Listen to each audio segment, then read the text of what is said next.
Warning, this podcast may change the way you think about business, entrepreneurship, and money forever. The Conquistador Podcast was created for dreamers, entrepreneurs, and leaders who want to conquer their future. To be an epic entrepreneur, you must adopt the right mental paradigms as well as master the art of selling, marketing, and finance. Now, it's time to welcome two serial entrepreneurs, leaders, husbands, and fathers who are passionate about sharing the strategies that are helping them excel in life and in business. Here are Mauricio Garcia and Hubert Humphrey.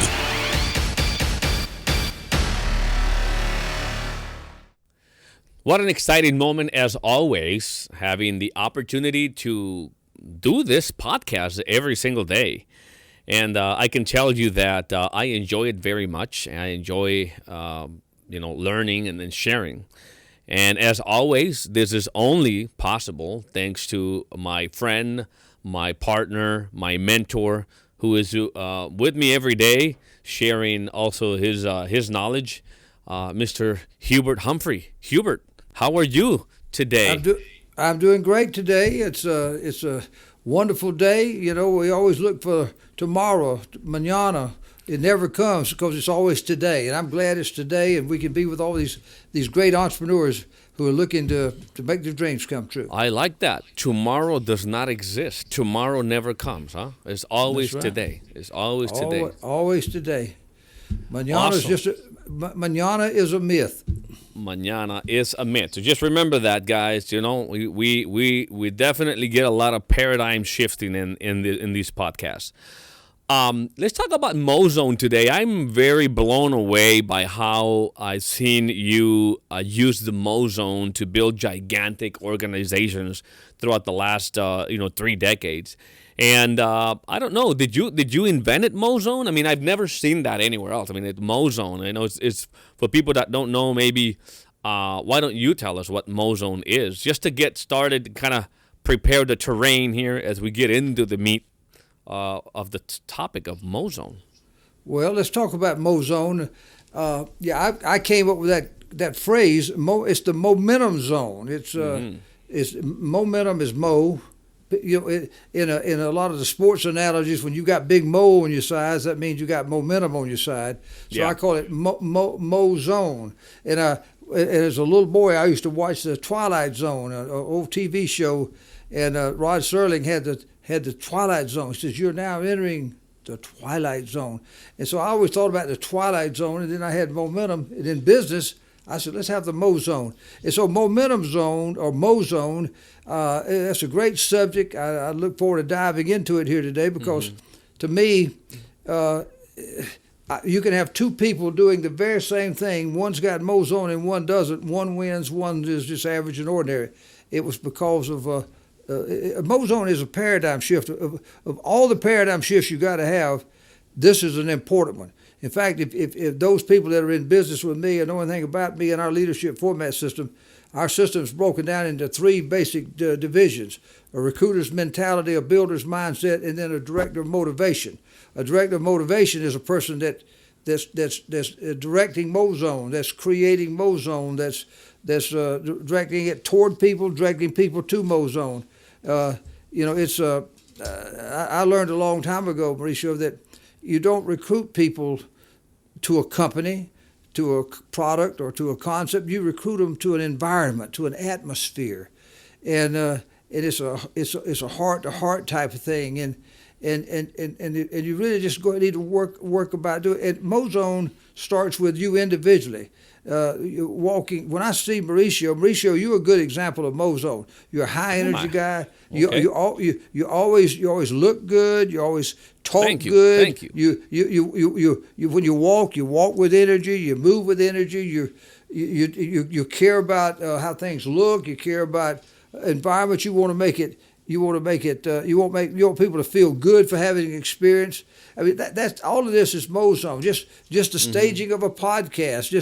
It's one thing to have a podcast you listen to, but the fact that you can watch it on YouTube, that's an extra element of Mozone. So it's all these little things about the way you dress, the way you talk, the way you act, the way you the way you set your stage. And you don't have to spend a lot of money to create Mozone. If you talk slow, talk faster. I'm from the South, and I can talk faster. Man, I can talk fast as Mauricio if I had to, but I don't have to. So, wow. that's a lot. That's a lot of information right there. Let me see if I can break it down into small pieces. Because first of all, momentum, people could interpret that in many different ways. Many entrepreneurs have heard that probably one of the most difficult things in business is getting momentum. Catching on momentum. But you can't get momentum unless you get a lot of people excited of doing things, in my opinion. And so. It's interesting to hear how you came up with the concept and the whole concept that you just described. But why is it that critical? Like, I see it that it's kind of like the base of everything that you do and everything you've done in the past with the companies is that create these environments that really create emotional stirs. It creates emotional spikes in the people that attend these events, and that is done on purpose. It's not just to look good. There's probably some deeper paradigm behind that, and that's what I want to get to. Mm-hmm. Well, you're right. It's an energy force. It's a fuel that drives. It can take a little person who's never been in business, who's scared to death, doesn't know anybody, doesn't think they can sell, don't think they know anybody, don't know anything about anything, maybe don't even understand quite what you're telling them. But the one thing they've got is that the one thing that I know, everybody, I don't care who you are, you want a little more out of life. You want a little more happiness, a little more this, a little more that. You want more. The word more is synonymous to all of us in life. And the more.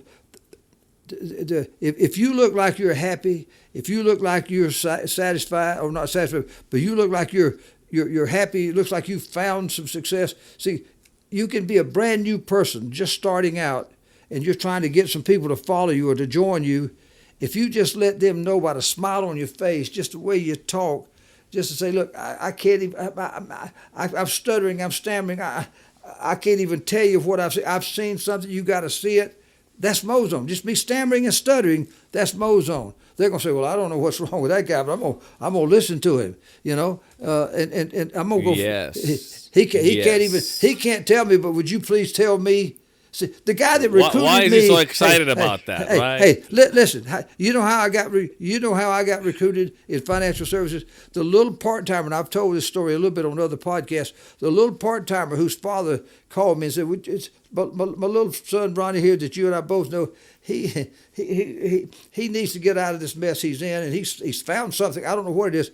He wants to talk to you about it. He admires you, respects you. I said, yeah, let him come on by. He comes by. And he couldn't even tell me the right name. He told me the name of the company was A.R. Williams. It's A.L. Williams. He didn't even know the name of the company. He didn't know anything. All he had was a little legal pad and a flare pen, and he just wrote down 2 or 3 things that they had told him to write down. Yeah. And he knew how to say, give me your old policies, and so I can have somebody look at them. I didn't know what that meant. So he didn't know anything. And then he shows me that buy term and invest the difference was better than the whole life. And so I said, well, hey, take a look at it. He goes, but here's how I get recruited.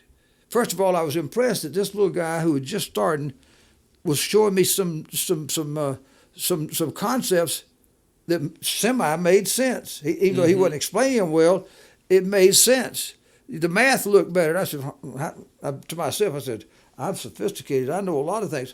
How did he know that? Well, then he comes back to see me a couple of weeks later with the proposal, the analysis, and then he writes up the policy. And I said, Ronnie, how are you doing? Because I noticed when he walked in the door, from the time I saw him 2 weeks earlier, he had shaggy hair, had a beat up car that he had to park about 4 houses down because he didn't want me to see it. And he comes in there, and also this time he's got a different coat on. He's got a haircut. He's got a tie on. I've never seen him with a tie. And then he was talking, and he talks a little faster, a little more. And I said, Ronnie, how you doing in your business? Are you making any money?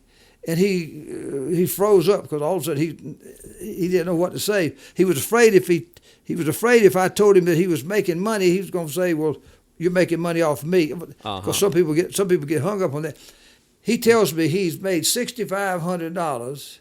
in his first 4 or 5 weeks. Now, you got to understand, in 1978, that's a lot of money. That's a lot of money. A lot of money today. Yeah. I said, what? I mean, I like to faint it. I mean, he hit my curiosity button and my greed button. And by the way, he hit emotions. Wait a minute. He hit every emotional button in my life. I wanted to choke him. I wanted to kill him. Because how could a little dodo head like him know that and I don't know it? I mean, I was envious. I was every bad emotion.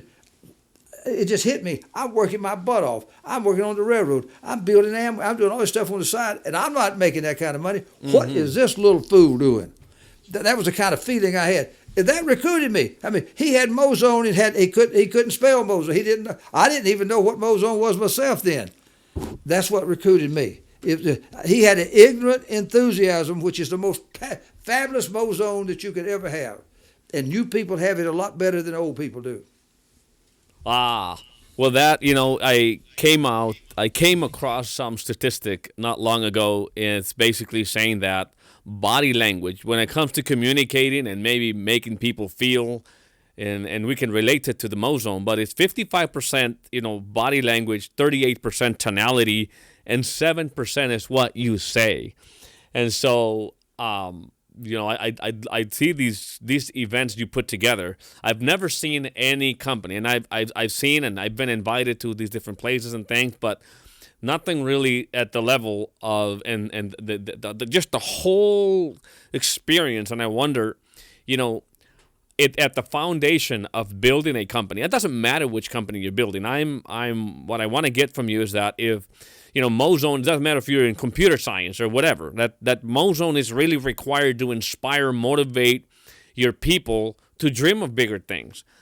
Just like this story you're telling me about, you're telling us about this gentleman walking into your house and basically pushing every emotional button in you, to cause you to move, cause you to pay attention and look at things in a different way.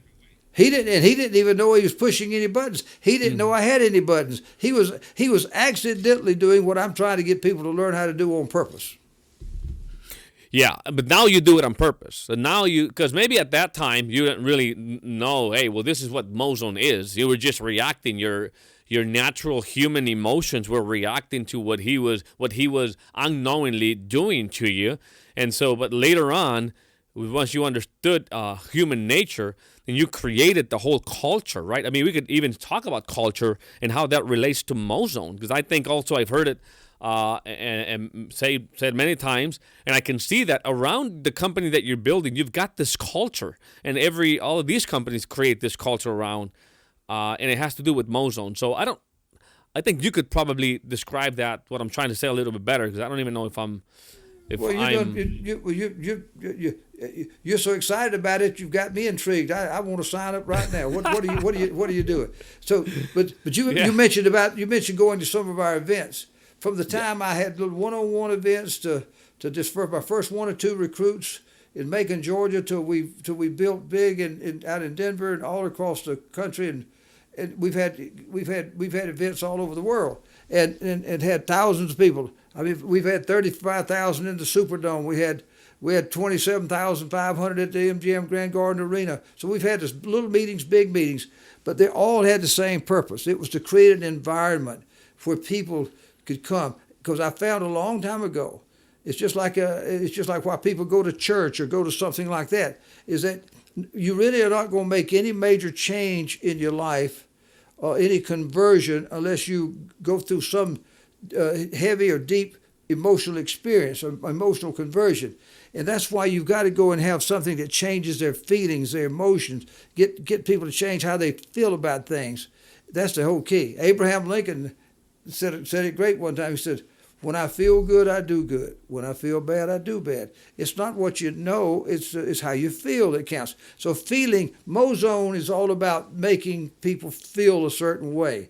And a lot of the things you've seen in our environment, the music, the setting, the ambiance, the staging, whether it's it blows anybody's mind. I mean, I think and I look at like some of the events that are being put out by some of the social media influencers, and you've been doing this 30 years prior. I mean, you're bringing astronauts and you bring in Super Bowl winners, and you bring in stars like Muhammad Ali. I mean, just looking at those things, I'm like, what? These artists, this bigger than life events, way bigger than I think some of the biggest influencers do even today. And so that obviously was probably fundamental in growing companies at that scale. And this is, by the way, not events that were open up to the public necessarily, but more internal events, right? Yeah, that's the way I've used Mozone over the years is that we've done it to be self-contained. A lot of companies will recruit a bunch of people, but they don't know anything about Mozone, so they'll say, I tell you what, we're going to send you to a Tony Robbins event, we're going to send you to a Brian Tracy event or a Grant Cardone or some of these social media virtual events, and let them motivate you, and you come on back over here and sell something from me in our company. That's outsourcing your motivation. And these guys are charging you whatever it is to go to their little rah-rah sessions. And I'm not saying there's nothing wrong with it. It's just that they don't. You get all pumped up, and they don't have anything to take you into. In our business, we are self-contained. They got a lot of products, and I'm not knocking it because there's a lot of good stuff that be in there, but there's no real vehicle. No, that's a different model. I'm not knocking anything. We've had these guys speak at our meetings, but we are self-contained because we create our own Mozone. Now we bring in outside forces, but once the people get all vision stretched and motivated, they're either in our business or they get into our business. They have a vehicle to do something about what they just got excited about. And so they don't have to get excited and go look for something. They're in our business. It's self-contained. And that was a great principle I learned, and the people that can run businesses like that can do it. I run a hero-making machine. That's really the business I'm in. I got in a business that made me a hero. I wanted to be somebody. Well, this little old business helped me be somebody. And I try to help all the people that want to do something. And recognition is the key.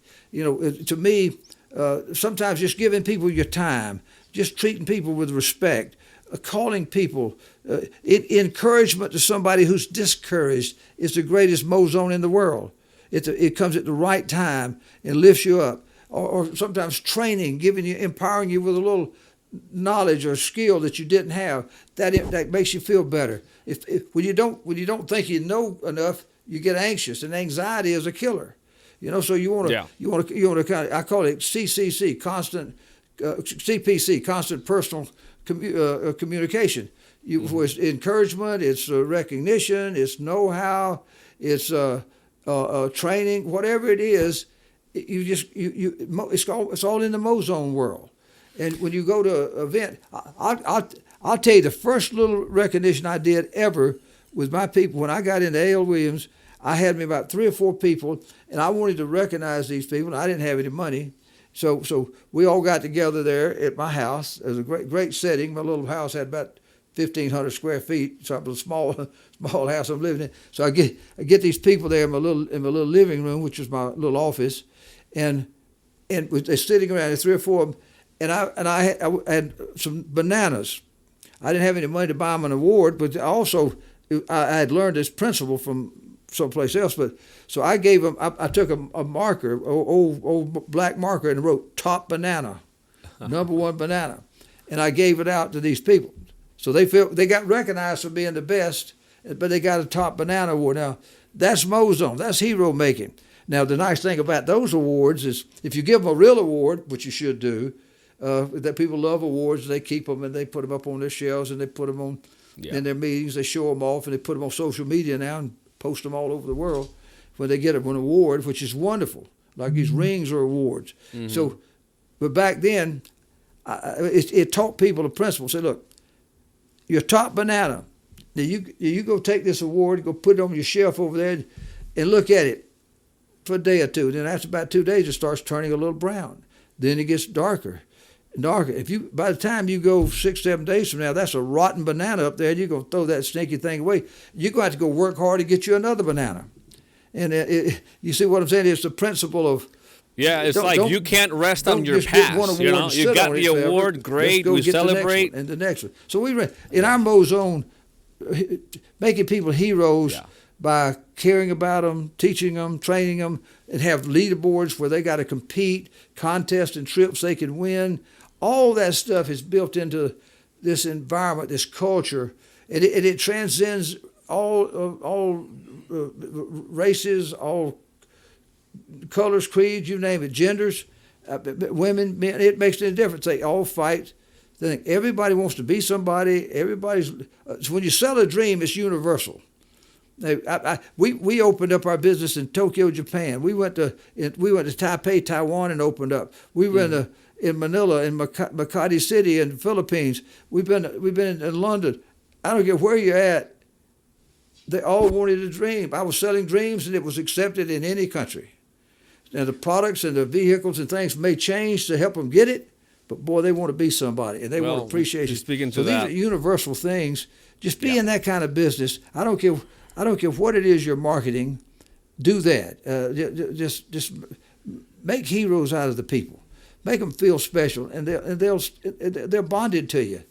They're bonded to you, and no matter what they do in life, they're going to always remember you. Because you treated them right. Anyway, that's Mozone's just a wonderful Hubert, that's thing. about all the time we have for today's podcast. And so I want to remind people that if you want to learn concepts like this, the Mozone, if you were listening closely, it's really a big concept. And if you want to know how to create movement, if you want to understand deeper what are all the different things you can do to create Mozone in your company, in your movement, well, a good way of doing that is by registering to be at the next Conquer event. Which, remember, March 26 and 27 is the Conquer event, where principles like these are going to be shared, and you'll be able to walk out of that event and understanding these principles at a deeper level. And so go to conquerevent.com today. Purchase your ticket and be with us. It's really going to be that epic and that powerful. And at the same time, invite people that are in this journey, becoming an entrepreneur, trying to conquer the future, because they're going to get that much value out of it. And I also, before we wrap it up today, I want to thank our sponsor, Hegemon Group International. Without them, this podcast would not be possible. And they are in the business of helping people like you and me learn a skill. I learned not long ago that in this country, in order to be able to make a lot of money, you got to provide a lot of value. The bigger the problem you solve, the more money you make. And if you want to learn how to solve big problems for people out there, well, check out the kind of problems that Hegemon Group International can help you, that can teach you how to solve for people. So just go to hgicrusade.com, check out their opportunity. That is hgicrusade.com, or even better, go to hgiopportunity.com. That is a special website that Hegemon Group International put together to condense their opportunity. The place to go is hgiopportunity.com and check out what they have in store for you. And with that being said, Hubert, I will see you on Net Podcast. Thank you so much for all the value you shared today. I'm sure people will find it very, very helpful. See you later, man. Take care. Bye-bye now. Warning, this podcast may change the way you think about business, entrepreneurship, and money forever. The Conquistador Podcast was created for dreamers, entrepreneurs, and leaders who want to conquer their future. To be an epic entrepreneur, you must adopt the right mental paradigms, as well as master the art of selling, marketing, and finance.